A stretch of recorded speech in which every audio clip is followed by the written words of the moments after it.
la santé. Ah oui. Ouais, qui a jeté un gros pavé dans la mare là pour dire que, mais écoutez, pourquoi est-ce que pour diriger un hôpital, il faut un médecin? Le médecin, il doit être en train de soigner. Qu'est-ce qu'il fait avec des papiers signés, des cachets? Il doit aller soigner. Bon, parce que il y a quand même dans le dispositif ce qu'on appelle des gestionnaires. Voilà, qui sont même du CESAG. Le CESAG en forme des gens qui gèrent un peu les établissements de santé.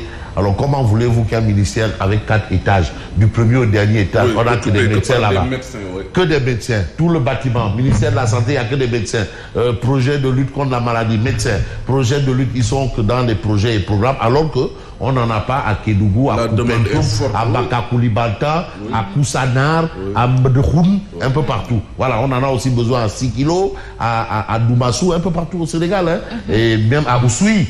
Pourquoi ces médecins ne sont pas là-bas en train de soigner? Et je rappelle qu'il y a un fait, c'est que nous avons cette chance d'être nés ou bien d'être un peu dans les grandes agglomérations. Oui. Mais savez-vous qu'il y a des gens dans le continent, bon, je parle du Sénégal, qui naissent, grandissent, meurent sans avoir été consultés par un médecin. Et pourtant, ils ont été malades. On n'a pas dit que ces gens n'ont jamais été malades. Donc, c'est autant de problèmes que Malo Diatam essaye de mettre sur la place publique. Alors, Malo Diatam, qui est en passe de devenir le secrétaire général de la FGTSB, déjà, il en assure l'intérim depuis le rappel à Dieu de feu Sidi Ndiaye, qui lui a laissé un legs, non seulement au niveau de la FGTSB, d'ailleurs avec ce grand congrès prévu à Tenguigui, mais aussi et surtout au niveau de Andeguessem, qui a quand même eu des conquêtes au plan des revendications. Et là, je crois quand même que Mamadou Fofana ne va pas reprocher à Mbalo d'être un syndicaliste qui défend... c'est un bon syndicaliste. Voilà, qui défend les intérêts des DG et autres là, ou des ministres, ou des gens en fonction. Lui, en fait, il a sa mission et c'est le Guessem. Donc, je salue également le président de Douane. Et vous avez le bonjour du docteur, du professeur Mamtierno Dieng. Mamtierno Dieng, qui a été ministre de l'Environnement. Mamtierno Dieng, qui a été le directeur de l'hôpital principal, mais qui a été parmi ceux qui ont été félicités par rapport à la gestion de l'argent de la Covid. Parce qu'on ne voit que les monstres, les cadavres, les cafards. Voilà, d'ordre les monstres, parce qu'il y a des monstres dans les gestions, voilà, qui produisent des cadavres et des cafards. Mais il y en a vraiment qui sont bons. Est-ce qu'il n'est même pas le premier de la classe? C'est la question que j'ai posée. Mamtierno Dieng, vous avez, c'est un professeur, il est général. C'est le général Mamtierno Dieng.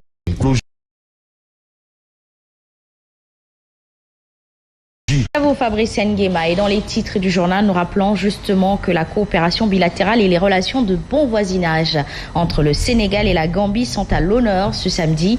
Le président Bassirou Diomaye Faye est à Banjul aujourd'hui pour une visite de travail. Le Sénégal et la Gambie, deux pays unis par les liens étroits, mais aussi plusieurs accords de coopération.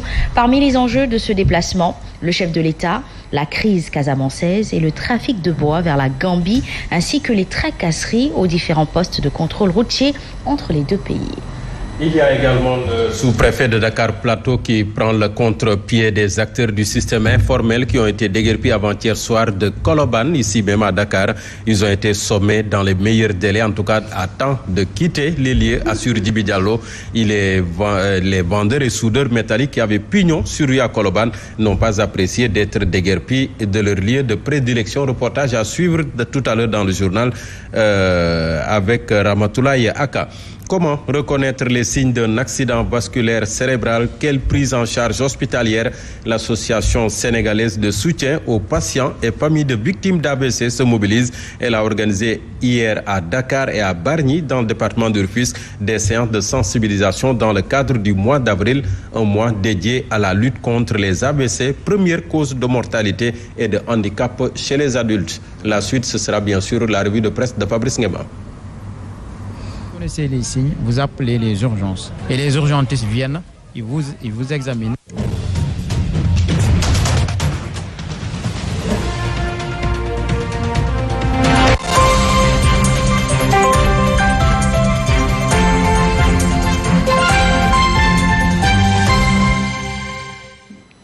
Merci. Merci à vous de nous suivre. Il est 8h passé de 22 minutes. Fabrice Nguema, je suis tenté de vous passer la main. Mais avec plaisir, je la reçois, je reprends le ballon, la balle au rebond. Là, nous sommes dans un discours un peu de la balle orange. Hein? La balle orange, c'est le basketball. Basketball, un sport créé par les Américains. Hein? Vous savez, on dit basketball, on dit football, mais on dit handball. Pourquoi balle? Parce que le hand a été formé par les Allemands.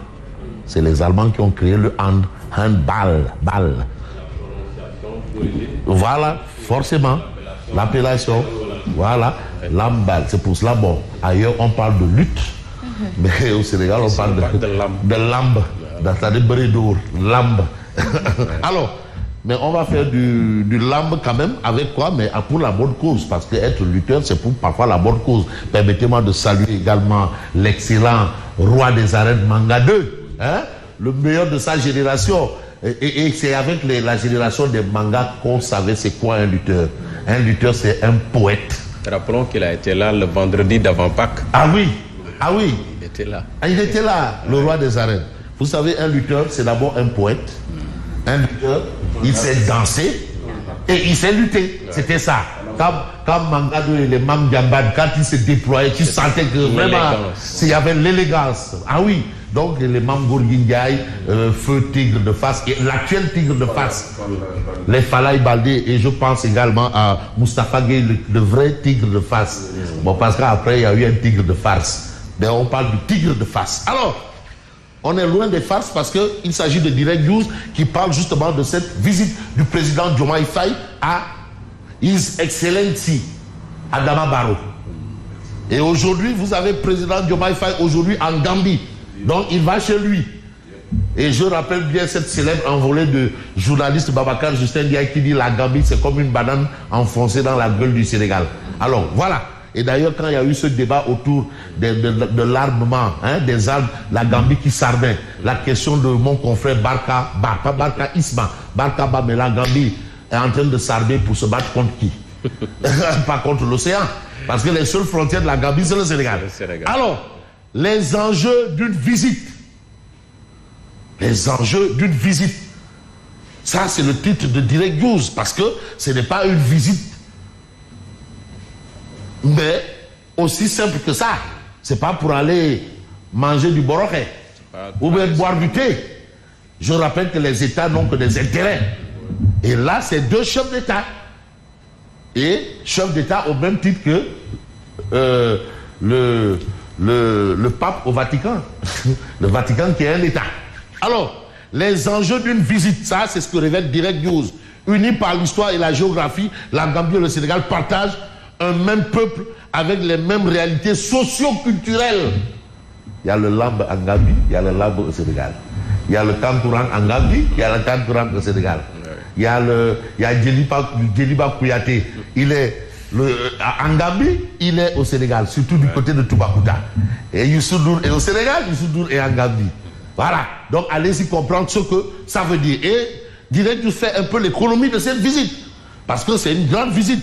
Mais quand on visite un peu des quotidiens comme j'ai envie de prendre Le Soleil, si on peut m'envoyer Le Soleil quotidien, Formose, à la une, Le Soleil quotidien, on en a besoin parce que quand même, il faut faire l'économie des parutions. Au-delà de Odia, c'est vrai, Odia viendra tout à l'heure, mais si je peux avoir Le Soleil quotidien ou pas, je ne sais pas, mais je vais essayer de voir ce que nous livre l'As quotidien. Alors, l'As quotidien parle de conflit en Casamance. Voilà. On commence maintenant à rentrer dans le vif du sujet. Parce que ils ne vont pas aller pour causer et pour demander comment va la famille, les enfants, la femme et les moutons et les cabris. Bon, c'est vrai que ça, on peut loger ça dans le lot des salamalek.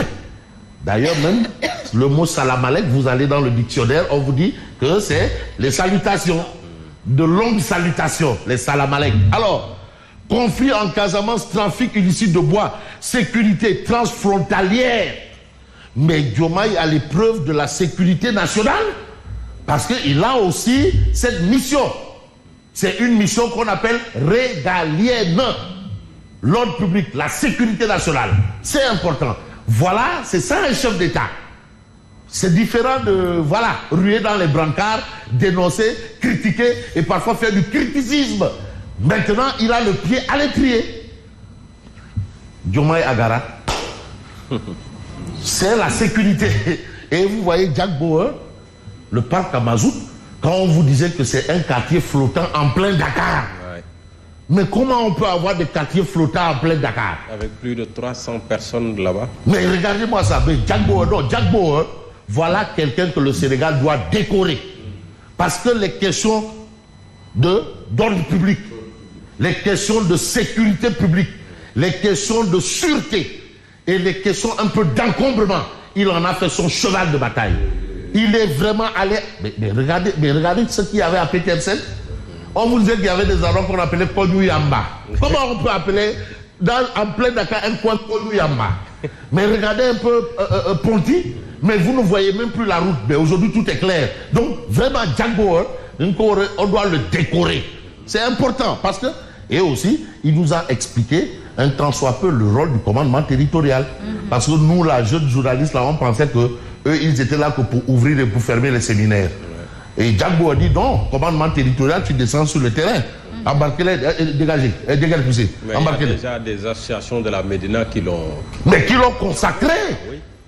Mais attendez, mais parc à mazout, vous connaissez le parc à mazout? Vous le connaissez là, à Colomane là. Mais vers Elton. Mais comment on peut avoir là, dans cette zone aussi stratégique, un carrefour aussi important? Vous avez Massalikul Djidat à côté, la maison du PS, vous avez Centenaire, vous avez le garage de Colomane. Comment on peut avoir là un quartier flottant? C'est qu'il y a quelque chose. Mais toute la cocaïne qu'on bloque dans les frontières là, mais ça va où? Ça vient ici, hein? Ça ne va pas, ça ne transite pas, ça vient au Sénégal. Et ces zones-là, il faut les dégager, les quartiers flottants là, pour avoir une lecture claire, une visibilité. Et la première notion de la sécurité, c'est la visibilité, au moins que tu vois clair. On reste justement, j'ai permis cette digression parce que c'est important. Parce que là, on a évoqué les conflits en Casamance, le trafic illicite de bois, la sécurité transfrontalière. Ah oui, parce que nos frontières, il faut les contrôler. Mais on ne va pas faire un contrôle orienté. Hein. Non. On va rester toujours dans le vif du sujet. Et le sujet qui intéresse probablement, ou peut-être l'As quotidien, c'est cette histoire de litige foncier à Kermousse. Alors, les travailleurs de la ferme QVS bloquent le péage.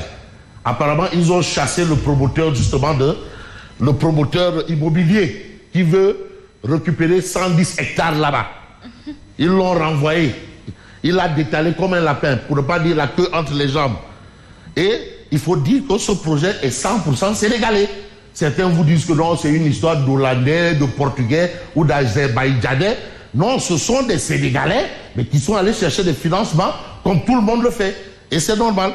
Et aujourd'hui, il y a un conflit. Je crois que les autorités doivent se saisir de ce dossier et trancher.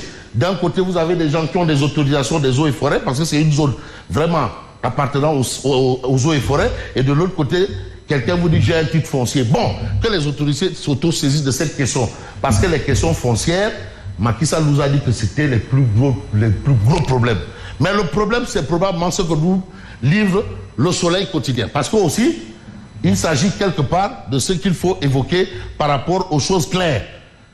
Le FMI maintient ses prévisions. Donc à ce sujet, rien à dire, rien à augmenter, rien à diminuer. Parce que le FMI, justement, maintient justement ses prévisions. Et c'est le titre de l'Astre de Anne, bien entendu, ce matin. Et ce matin, il faut comprendre aussi que le Soleil quotidien essaie de voir un peu à quel niveau se situe le Sénégal en termes justement de croissance. Même si souvent ce débat de la croissance là, les gens ils disent que non, ça ne se mange pas. Et pourquoi? On vous dit aussi que non, la croissance est extravertie. De toutes les façons, vous avez cette actualité à la une du Soleil quotidien. Et là, c'est clair comme de l'eau de roche. Le FMI, bien entendu, maintient ses prévisions par rapport à la croissance économique du Sénégal en 2024. Alors, il faut retenir que le pays doit enregistrer un taux de 8,3%. Le Sénégal. Mais le Sénégal sera devant le Rwanda, devant la Côte d'Ivoire, par rapport à la croissance. Ça veut dire quelque part qu'il y a eu un travail en amont qui a été fait. Mais ce qu'on va faire probablement, c'est d'évoquer un autre titre. Je veux voir un peu un autre journal. Je veux parler peut-être du journal blanc. Il faut aussi comprendre qu'il y a la radio qui nous suit, hein, donc il faut éviter de se taire. Alors, donc il faut peut-être voir quel journal. J'ai envie de prendre un journal comme probablement Tribune. Parce que le quotidien Tribune parle égal. Ah, d'accord, le point actu. Professeur Marie-Théo Niane, directeur de cabinet du président de la République, intellectuel de très haut niveau, avec un parcours professionnel irréprochable. C'est lui qui a dit que si vous voyez un ministre riche, c'est que c'est un voleur. Parce qu'un ministre ne peut pas être riche. Bon, un homme d'une grande expérience au service de son peuple, mais quand même qui s'y connaît en matière politique, parce que dans l'histoire politique du Sénégal, on sait ce qu'a été la clandestinité. Et il a fait la clandestinité. Et parmi ceux qui ont été dans la clandestinité, eh bien, vous avez Mankeur Ndiaye. Ça, c'est moi qui vous le dis. Donc voilà le professeur titulaire Marie-Théo Niane, ancien recteur de l'université, qui était ministre de l'enseignement supérieur. Aujourd'hui, l'UVS, l'université virtuelle du Sénégal, on doit l'UVS à ce grand monsieur. Ah, ça a été son idée. Au départ, on disait que lui, là, il est fou. Hein. Comment une université virtuelle? Et finalement, même durant le corona, il n'y avait que l'UVS qui fonctionnait. Allez-y comprendre pourquoi. Et toute cette révolution que vous avez dans les universités porte un peu sa signature. Hein? Les ENO et tout le reste. Donc, Marie-Théo Niane, si il est directeur de cabinet du président de la République, c'est tout à fait normal. Le professeur titulaire, je dis bien titulaire, Marie-Théo Niane. Alors, on prend Tribune Quotidien. Le pétrole et le gaz ne rapporteront rien cette année. C'est la déclaration de quelqu'un qui nous fait comprendre. Il s'appelle comment? Le pétrole et le gaz ne rapporteront rien cette année. Alerte de l'expert financier Céline Ndiaye. Il nous dit que le pétrole et le gaz ne rapporteront rien cette année. Nous sommes tellement pressés des premiers barils là, alors que cette année-là, on n'aura rien et on ne verra rien. Fouras d'Al Khidine. En attendant, nous allons nous contenter de notre tabaski qui approche à grande vitesse. Et d'ailleurs, le gouvernement est en train de mettre bien entendu, les bouchées doubles. Le gouvernement, ça c'est Tribune Quotidien, le gouvernement annonce une batterie de mesures pour garantir l'approvisionnement en moutons. Ça c'est l'Aïd el-Kébir. Alors, on a aussi affrontement, perturbation et trafic, le pire évité, eh bien, le pire évité de justesse à Cœur-Mousse.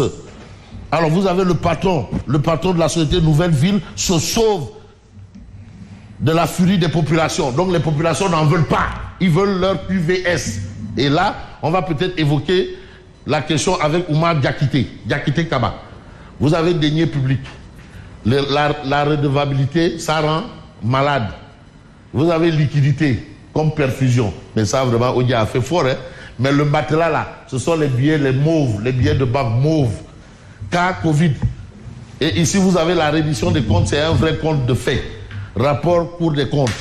Vous avez les DAGE, parce que les DAGE aussi, non, les DAGE, les amis de Malik Gadiaga, les DAGE, non, les DAGE, DAGE, tout compte fait. Ah, parce que les DAGE, non, c'est-à-dire il y a le DAGE d'un ministère là.